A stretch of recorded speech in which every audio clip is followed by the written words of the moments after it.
ساری دنیا کے لوگ تجھے اپنے فائدے کے لیے چاہتے ہیں، صرف تیرا رب ہی ہے جو تجھے تیرے فائدے کے لیے چاہتا ہے۔ جب تم بلا وجہ توڑ دیے جاؤ تو سمجھ جاؤ کہ اللہ تمہیں اپنے قریب لا کر جوڑنا چاہتا ہے۔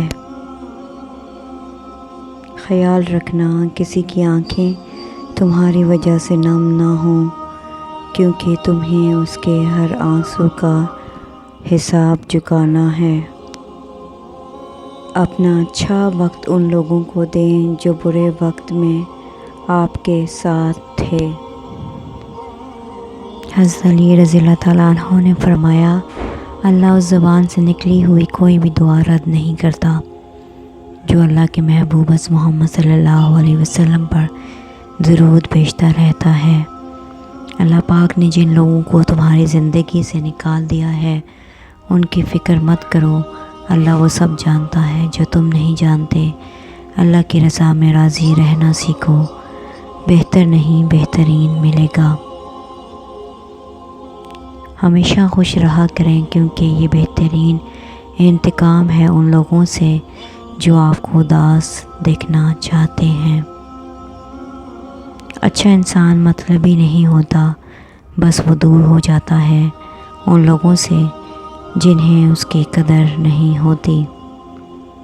زندگی میں ایسا وقت بھی آتا ہے جب انسان ہر رشتے کی حقیقت سے واقف ہو جاتا ہے، تب کچھ لوگ دلوں میں اپنی جگہ بنا لیتے ہیں اور کچھ ہمیشہ کے لیے دل سے اتر جاتے ہیں۔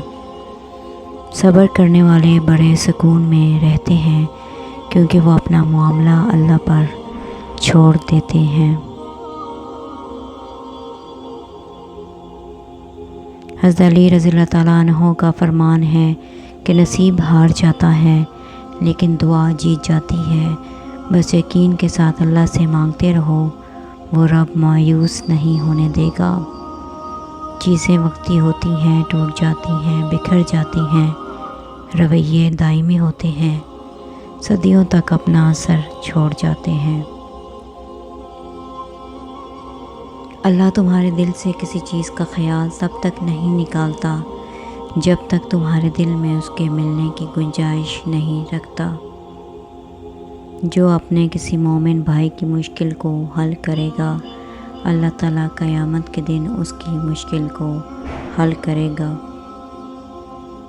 ہم سفر خوبصورت نہ بھی ہو مگر قدر کرنے والا ہونا چاہیے، کیونکہ گھر پیسے اور طاقت سے زیادہ محبت، عزت اور اتفاق سے بنتے ہیں۔ دنیا میں دو کام بہت مشکل ہیں، ایک اس کے ساتھ رہنا جس سے محبت نہ ہو، اور دوسرا اس کے بغیر رہنا جس سے محبت ہو۔ اللہ اس دل کو کبھی اپنے کن سے محروم نہیں رکھتا جو ٹوٹ کر بھی اللہ کو منانا نہیں چھوڑتا۔